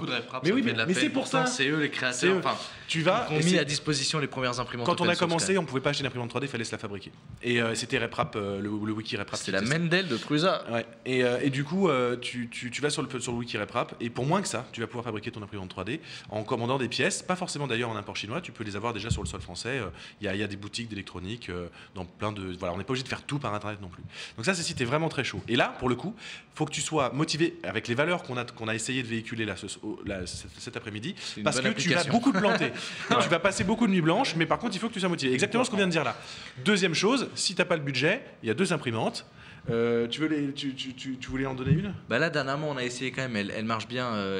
Tu parles de la Wanao là? Ouais, la Wanao D12. Du Picator 12, qui est sorti, qui est disponible sur le sol français, en plus avec un vendeur français. Qui vaut 190. On fait pas de pub particulièrement. C'est juste pour le coup, on l'a essayé. C'est une des seules imprimantes où on a mis la carte SD, on a fait la calibration, elle imprime. Et donc ça, c'est un bon point, avec un capteur de fin de filament, etc. pour ceux qui comprennent. C'est pas mal à ce prix-là. Et la fameuse Ender 3V2 que tout le monde utilise. Mais c'est vrai que pour le prix, elle est bien. Si vous mais voulez par contre, mettre la un peu première plus, chose que tu fais, c'est imprimer des roues pour calibrer ton plateau. Donc en vrai, elle n'est pas terminée cette imprimante. Alors que la Wanao D12, elle est Mais terminée. la première chose que tu peux faire, c'est attendre une semaine et bien réfléchir à ce que tu serais peut-être amené à en faire ou pas. Oui, Et garder tes sous. C'est ça. Mais oui. Ce serait con qu'elle dorme chez toi. C'est un peu le fond de ma pensée. Tu pourrais t'éclater. Oui, excuse-moi, je vais te couper juste. Aussi, ce que je pourrais lui dire, effectivement, c'est tu peux aussi acheter une perceuse, une scie sauteuse pour 150 Faire du € bois. et acheter du bois et quelques vis. Et déjà, là, tu auras une très belle porte d'entrée. Ça, J'ai le un Lego Raspberry, technique, Raspberry, ça aidera c'est beaucoup génial. plus avec ça. J'ai commencé à l'Arduino avec un moteur récupéré sur mes Lego. Et peut-être que ça ouvrira une voie pour faire charpentier, menuisier, ébéniste. Il n'y a pas forcément que l'impression 3D, quoi. On parle que d'impression 3D en ce moment parce que c'est au centre de ce qui se passe en ce moment beaucoup. Mais le bois, le travail de la matière, clair. c'est aussi quelque chose. là-dessus, le bois, le travail de la matière, bah, bien évidemment, enfin, tu vas être le premier à dire bah oui, en fait, puisque c'est ce que tu fais. Oui. Ok, merci. Non, mais oui. Là, ici, oui, le bois, on va surtout utiliser ça sur la découpeuse laser. Mais ça va te permettre de faire quoi? Des coffrages, mais aussi des projets Des boîtes, de tout, en fait. Cette table-là, sur laquelle on est, je vois qu'il y a des Voilà. caissons en Par bois exemple, qui sont suspendus. On peut représenter On peut faire des charnières en bois. comme ça. Ouais. Ouais. Ok. Par exemple, j'ai fait un livre, enfin une couverture de livre en soi, tout en découpeuse laser. Ok. Mais tout ce que tu imprimes en 3D pour des projets débutants, tu peux les faire en bois en fait, avec un peu d'huile de coude. Ouais. Donc, et ça demande un autre investissement, c'est une autre philosophie. Ah ouais, tu peux prendre. Mais tu peux le faire. Tu peux sculpter du bois aussi. Oui, Aussi. j'ai un peu pratiqué, c'est chiant. Ouais. Ah, ça, c'est L'humanité a c'était peut-être avancé. pas son domaine. Enfin, c'est pas L'humanité a avancé sans les En imprimantes fait, 3D. c'est assez elle a avancé rigolo. avec la taille du On bois. discutait tout à l'heure sur une manette customisée. Moi, j'ai customisé une poignée d'un outil fait à la paume de ma main. Je suis parti sur du bois avec du papier de verre. Bah ouais. Ça marche. Ça marche. Oui. Mais c'est une tannée à faire. Mais ça peut te faire découvrir une passion aussi. Ça peut découvrir une passion, ouais. Oui, parce c'est vrai qu'on a parlé beaucoup d'électronique, etc. Mais un Fab Lab, ça n'est pas qu'un poste à souder, une découpeuse laser, etc. Il y a des Fab Labs avec des scies, des perceuses, etc. N'oublions pas avec Artus qu'on préfère prendre la scie sur table et couper des planches de bois. On a fabriqué borne d'arcade, C'est pour ça que ça fait 3 Bluetooth, semaines lecteur qu'on fait vinyle, notre zéro impression 3D avec ça. On utilise l'impression 3D, les gens nous réduisent parfois un peu qu'à l'impression 3D, mais pour le coup, faut pas oublier que plus de 50% de la chaîne c'est du bois et de la menuiserie, on n'est pas menuisier, de l'ébénisterie, on n'est pas ébéniste, mais voilà, on fait du DIY, on touche beaucoup à tout, on touche vraiment à rien, mais on touche beaucoup à tout. Ok. Voilà. On rentre dans la partie la plus croustillante. Il va falloir se mettre à nu. Vous êtes sur Le confessionnal. Alors, Devant tout le monde. pas littéralement, hein, c'est le confessionnal, c'est sur la chaîne Le Hub. J'ai une question à vous poser qui vous touche directement. C'est quoi la grosse dinguerie, le sujet de ouf auquel vous aimeriez participer en tant que connaisseur des technologies dans un Fab Lab, en tant que utilisateur, je sais pas, d'une imprimante. Tu me parlais d'imprimer une maison en 3D. Est-ce qu'il y a un projet de dingue où vous êtes levé un matin, vous vous êtes dit putain, si je faisais ça vraiment, je serais vraiment dans le game? Ah là, ça calme tout le monde. Là. C'est chaud là. Ah ouais. Bah en fait, ça, si tu parles, c'est ce que je dis toujours pour le coup en général, quand je pense vraiment projet de dingue, on en a déjà parlé avec Baptiste, on en a parlé à nos abonnés, etc. C'est un tiers-lieu. Non, mais c'est vraiment un lieu. À l'heure actuelle, tu vois, on a déjà 4 imprimantes 3D, on a déjà 2 scies circulaires, on a déjà 2 scies sur table, on a 3 postes à souder, etc. Pourquoi ? Parce qu'il y en a qui tombent en panne qu'on répare, parce qu'on trouve des modèles qui sont un peu mieux, parce que nos besoins évoluent. Mais on a fait des années avec ces outils-là et ils sont encore parfois fonctionnels. Donc parfois on les donne à nos amis, parfois on les prête à nos voisins, etc. Mais on a déjà cette capacité potentiellement de prendre un petit 100 mètres carrés à côté, de faire venir du monde, etc. Et ça c'est cool. Ça c'est un projet de dingue. Donc toi, ta dinguerie, c'est transmission, ouvrir un tiers-lieu et partager avec d'autres gens. Plus on est dedans, plus ça me donne envie. Tu vois, la discussion de cette table ronde cet après-midi, je trouve ça passionnant. Je me passionne à écouter, vous écoutez. Cool. Et c'est super cool, quoi. C'est génial. On a une opportunité de dingue, en tout cas, d'être invité. Donc merci encore. Baptiste, une idée de ouf à... Tu connais Larry Flint ? Non, non je sais pas. Qu'est-ce que je pourrais te dire ? Je pense que ce qu'Artus dit, c'est vraiment dans l'esprit du projet. Par contre, moi, vu qu'il a cité ça, je citerais plutôt un projet pour la chaîne YouTube. Et j'aimerais vraiment avoir les capacités. Si je pouvais vraiment imaginer un truc fou, c'est avoir les capacités de... Moi, c'est un projet de vie, tu comprends. Oui, je vois. Mais j'aurais dit la même chose que toi, en fait. Ouais, c'est juste que je là, sais ce que tu vas dire, du coup. Ouais, j'ai plus son nom, le youtubeur. On a regardé hier. Mettez-vous d'accord. Non, il le sait, c'est. Mince, j'ai un trou de mémoire. Qui fait du. Practical Engineer ? C'est Practical Engineer. De quoi ? Qui a fait le Nerf ? Non. De quoi ? La plateforme dynamique ? Ah là là. Non, la plateforme dynamique, elle arrive. Ça, c'est du plateforme dynamique. Non, tu sais, le billard. Mince. Stuff Made Here. Stuff Made Here. Ah ouais, j'aimerais avoir les compétences de Stuff ouais. Made Here. Tu connais ? Ce mec, c'est un Ouais, génie. c'est un malade. En 6 mois pendant le concours. C'est le seul vrai génie d'Internet. On te dit que tout le monde est un génie. Nous, on reçoit 70 commentaires par jour en disant qu'on est des génies, on est des quiches. C'est pas vrai. Tout le monde est un génie aujourd'hui. Les gens un vrai génie, il n'y en a pas beaucoup. Ce mec est un génie. Ah ouais, voilà. C'est incroyable ce qu'il fait. Vraiment, aller voir la chaîne de Stuff Made Here. Renseignez-vous, on va vous mettre le lien en description. Il fait des projets, mais sa capacité tout seul de créer avec ses outils, avec son propre. Il invente des choses. choses. Il a une CNC 5 axes du coup pour faire des pièces de dingue tout seul. Mais c'est fou. Il a fait une. Il est ingénieur pour la NASA. Une queue de billard. C'est fou. Ah oui, d'accord. Ok, je comprends. Ouais. Il y a Marc Robert aussi, qui. Ok. De ce côté du plateau, est-ce qu'on a une armure d'Iron Man en idée ou un truc de ce goût-là ou pas du tout ? Ça serait fun, hein. Ça serait fun, mais c'est complexe à faire. Mais ouais, non, moi, si vraiment j'avais un projet, ce serait plus classique, j'ai envie de dire. Ce serait plus une fusée en soi, ou directement un exosquelette. Quelque chose de classique. Oui, voilà. Je veux dire, voilà. Petit exosquelette. Voilà, classique. Ouais, non, bien sûr. On Voilà. le trouve de partout. De toute façon, Quelque chose de simple et d'abordable. Je veux dire. Mais retenons ça dans 30 ans. Ça, c'est super. L'exosquelette, c'est vrai que c'est génial. Ouais, c'est cool. Ah ouais. Mais ça m'intéresse pas trop. Moi, ça me passionne l'exosquelette. Alors, tu as des Kenyans qui ont lancé un proto d'exosquelette fait à base de bois et d'Arduino, justement. Ouais. Où ils contrôlent un bras par la pensée, en fait. C'est une grosse dinguerie. En faisant toutes mes recherches, je suis tombé là-dessus. Je me suis dit, mais c'était des recherches sans fin. Je me tourne vers toi, Mickaël, le mot de la fin. Est-ce que tu as un projet en tête, genre, S'il y avait un truc dans l'absolu, moi ce serait pas tant lié à des technos, mais plutôt à des usages. Donc ce serait, on parlait de lab, low-tech, dans des zones où tu en as besoin, etc. Ça c'est un truc qui me ferait kiffer. Voilà, un truc où tu n'as vraiment rien, tu es obligé de te démerder avec ce que tu as sur place pour faire des choses. Ça je trouve que c'est un contexte, une situation au-delà de la difficulté du truc qui m'amuserait beaucoup. J'aime bien la démarche entrepreneuriale, faire avec ce que tu as dans le frigo. Ok. Ouais, c'est Un vrai champ de contraintes, quoi. Il y a des trucs mais géniaux Ça reste l'ambition qui sortent du Fab Lab. Tu en as là, mais du coup tu as un truc où tu es vraiment au défi de. Ouais, je veux dire. Alors, c'est assez marrant. Enfin, moi, tout l'angle low-tech, c'est une des thématiques qu'on adorerait aborder dans cette émission. Je pense qu'on va faire une émission dédiée à la low-tech et à son application. C'est cool d'être expert du numérique, mais en fait, ton cerveau, en fait, tu peux l'utiliser à agréger des technos existantes. Ouais. C'est assez marrant. On en parlait déjà quand on parlait de cyber, où on se rendait compte qu'il y avait des hackers qui étaient mobilisés sur des post-catastrophes naturelles pour gérer des systèmes radio, ce genre de choses-là. Ouais. Promis, on fera une thématique sur la low-tech. Il y a des trucs super. On arrive à la fin de cette émission. Déjà, un grand merci à tous nos invités. Merci à toi. Merci à Make Me Up pour toutes les retouches maquillage. Merci à Aïs Frey qui nous a aidé à préparer l'émission. Merci bien évidemment aux équipes qui bossent dans l'Innovation Lab qu'on a un petit peu perturbé. On a d'autres projets d'émissions. Il y en a certaines qui nous ont été soufflées par les gens qui nous regardent. Alors déjà, un grand merci. Continuez à vous abonner, continuez à commenter, continuez à nous contacter parce que vous avez des idées géniales.